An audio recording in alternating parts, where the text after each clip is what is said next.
ప్రభునందు ప్రియమైన దేవుని బిడ్డలకు మన ప్రభైన యేసు క్రీస్తునామున శుభములు కలుగునుగాక. ఈ యొక్క దినమందు దేవుని యొక్క వాక్య ధ్యానము కొరకు హగ్గై వ్రాసిన మొదటి అధ్యాయాన్ని ధ్యానం చేసుకుంటూ ఉన్నాము. యూదా ప్రజలు, ఇశ్రాయేలు వారు యెరూషలేము మందిరము కట్టుట విషయంలో సమయం ఇంకా రాలేదు అని జనులు చెప్పుకుంటూ ఉన్న సమయం అది. అలాంటి సమయంలో హగ్గయిని ప్రభు పంపించి బబులోను నుండి ఈ మందిరము పాడయుండగా మీరు సరంబి వేసిన ఇళ్లలో నివసించుటకు ఇది సమయమా అని దేవుని యొక్క వాక్కు హగ్గయి ద్వారా ప్రత్యక్షమైంది. ప్రభువైన యెహోవా సెలవిచ్చి ఉన్నాడు. Then came the word of the Lord by Haggai the prophet, saying, Is it the time for you, O ye, to dwell in your sealed houses, and this house lie waste? సమాజ మందిరము, యెరూషలేము ప్రార్థనా మందిరము శిథిలమై పాడై పడి ఉండగా సరంబి గృహములలో మీరు నివసించుటకు ఇది సమయమా అనే పెద్ద ప్రశ్న దేవుని వద్ద నుండి వచ్చింది. అందువలన కాబట్టి సైన్యములకు అధిపతియగు యెహోవా సెలవిచ్చినదేమనగా, మీ ప్రవర్తనను గూర్చి ఆలోచించుకొనుడి. దేవుని యొక్క ఆలయము దాని పరిస్థితిని ఆలోచించని స్థితిని మీరు ఆలోచించుకోండి. మీ ప్రవర్తన ఎలాగుందో, మీ దేవుని యొక్క కార్యముల పక్షంగా మీరు ఏ విధంగా ప్రవర్తించుచు ఉన్నారో మీ ప్రవర్తనను గూర్చి మీరు ఆలోచించుకొనుడి అని దేవుని యొక్క వాక్యము సెలవిచ్చుచూ ఉంది. Now therefore thus said the Lord of hosts, consider your ways, check your ways, how you are behaving with the Lord's work. అందువల్ల ఉగ్రత ఈ విధంగా మీ మీదకి రాబోతుంది అని 6వ వచనం నుండి తెలియజేస్తూ ఉన్నాడు. మీరు విస్తారంగా మీ పొలములు దున్ని కష్టపడి తడిపి విత్తనములు వేసి మొలకెత్తిన తర్వాత నారు పోసి నారు మీరు ఊడ్చిన తర్వాత విస్తారముగా విత్తినాను, మీకు కొంచెమే పండెను. ఆ విస్తారమైన భూమిలో పండవలసిన ఆ యొక్క ధాన్యము పండుట లేదు. మీరు భోజనము చేయుచూ ఉన్నాను, పప్పు, ఆకుకూరలు, మాంసము, రొట్టెలు అన్నీ కలిపి మీరు తింటూ ఉన్నాను. ఆకలి తీరక ఉన్నది, తృప్తి లేదు, ఆకలి తీరుట లేదు. పానము చేయుచూ ఉన్నాను, దాహము తీరక ఉన్నది. నీళ్లు, మజ్జిగ, మరి డ్రింక్స్ అన్నీ తాగినా కూడా దాహము తీరక ఉన్నది.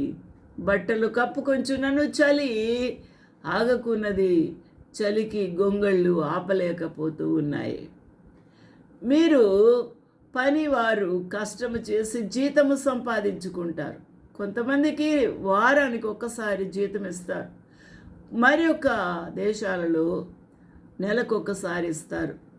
ఆ జీతము సంపాదించుకొనినను జీతము చినిగిపోయిన సంచిలో వేసినట్టుగా ఉన్నది.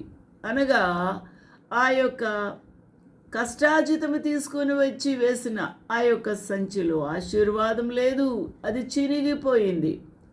అది చినిగిపోయిన సంచిలో వేసినట్టుగానే ఉంది.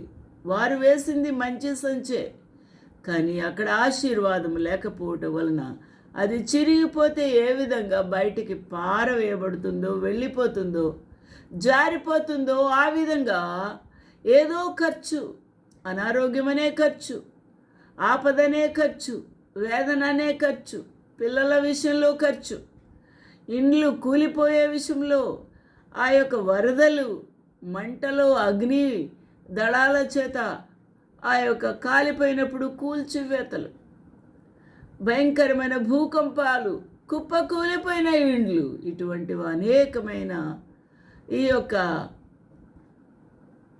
ప్రకృతి వైపరీత్యాల వల్ల నష్టము, యాక్సిడెంట్స్ వల్ల నష్టము, ఆ యొక్క కోవిడ్ లాంటి ఆ కరోనా వైరస్ ద్వారా నష్టము, ఆశీర్వాదము లేని స్థితి, ఆశీర్వాదము లేని స్థితి మన జీవితాలకు తాకుతూ ఉన్నది. దేవుని యొక్క కృప లేకపోతే, దేవుని యొక్క ఆశీర్వాదము లేకపోతే, ఆయన దయ లేకపోతే, నీ కష్టము, నువ్వు చేసిన ఆ యొక్క 8 గంటల కష్టము, డబుల్ పని చేసి, పగలు చేసి, రాత్రి కూడా ఎక్కువ జీతం కొరకు పని చేసిన నీకు సరిపోను సమృద్ధిగా ఆహారం దొరుకుటలేదు.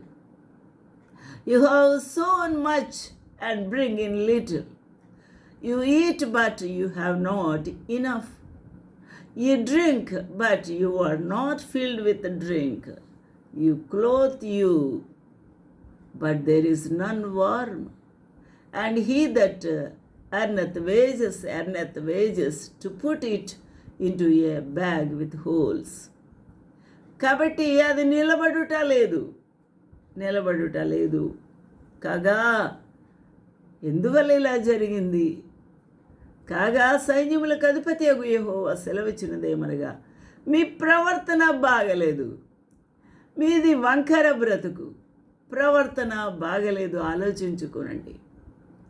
మీ యొక్క ఆలోచన బాగలేదు, ఆలోచించుకోండి. మీ హృదయ కాఠిన్య స్థితి బాగలేదు, ఆలోచించుకోనండి. దేవుని యొక్క కార్యముల పక్షంగా భయము, భక్తి, అప్రమత్తత లేదు, ఆలోచించుకొనుడి. Thus said the Lord of hosts, consider your ways. ఈ రోజున నీ ఆలోచనలు ఎలా ఉన్నాయి? నీ పనులు ఎలా ఉన్నాయి? నీ ప్రవర్తన ఎలా ఉన్నది? దేవుని కొరకు ఏ విధమైన బాధ్యత వహించిన దానవుగా, వాడవుగా దేవుని పనిని పూనుకున్నావు, చేస్తూ ఉన్నావు, కొనసాగించుచూ ఉన్నావు, ఆలోచన చేయవలసిన వారమై ఉన్నావు. ప్రభు నీతో మాట్లాడుతూ ఉండగా, దేవుని యొక్క ఆలయము పక్షంగా నీ బాధ్యత ఏంటి? ఇదిగో నీ దేహం అనే దేవుని యొక్క ఆలయము పాడైపోయింది, దానిని శుభ్రపరచవు, దాన్ని పనికి మాలినవి దానిలో ఉంటే తీసివేయవు, దాన్ని దేవునికి పరిశుద్ధంగా అలంకరించవు, దానిని పవిత్రంగా ఉంచుకొనవు. నీ దేహమే దేవుని యొక్క ఆలయమును కడగబడలేదు. పరిశుద్ధమైన దేవుని యొక్క రక్తము చేత కడగబడాలి. కడగబడిందా? హిమము కంటే తెల్లగా నన్ను కడుగు ప్రభువా అని దావీదు మహారాజు అన్నట్టు, ఈ సోపుతో నన్ను కడుగు అని ప్రార్థించినట్టు, నీవు నీ యొక్క హృదయాన్ని, అంతరంగమును, నీ ఆలోచనల్ని పరిశుద్ధమైన దేవుని సన్నిధిలో ఒప్పుకుంటూ, పరీక్షించుకుంటూ, ప్రభు అయిన యేసు రక్తముతో కడుగు ప్రభు, శుద్ధి చేయు తండ్రి, నన్ను నూతనమైన మనిషిగా మార్చు, నన్ను నూతనపరచు అని ప్రభుని అడిగేవా? ఆలోచన చేద్దాము. ఆ విధంగా నీ హృదయము దేవునికి ఆలయముగా సిద్ధపడిందా? ఆ విధంగా దానిని శుభ్రము చేసేవా, కడిగేవా, అలంకరించేవా అందంగా? దేవుని యొక్క ఆలయము పరిశుద్ధమైన ఆలయము. అక్కడ ధూపము వేయుటకు, ప్రార్థన ధూపం వేయుటకు, పరిశుద్ధాత్మ దేవుని యొక్క సన్నిధి నిత్యము నిలకడగా ఉండునట్టుగా నీవు దేవుని యొక్క నూనెతో ఆ బుడ్డిని నింపుతూ ఉండాలి. ఆలోచన చేద్దాము. ఆ దేవుని యొక్క వాక్యము చేత వెలిగించబడుతూ ఉండాలి.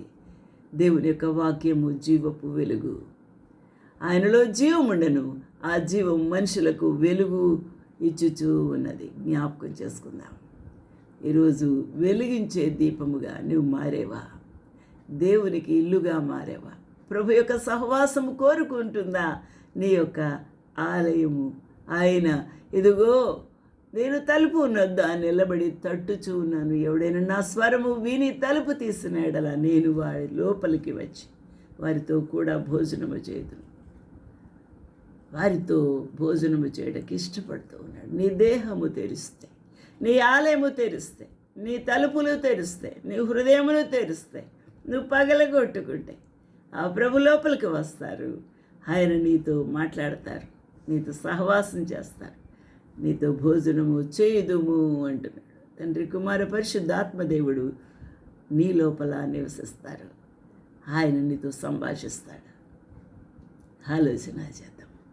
నీ దేహము పాడైపోయిన స్థితిలో ఉంటే ప్రభు నివసించాడు. పాపములతో ఆయనకు సంబంధం లేదు. పాపిని ప్రేమించే దేవుడు, పాపములను ఆయన ప్రేమించడు.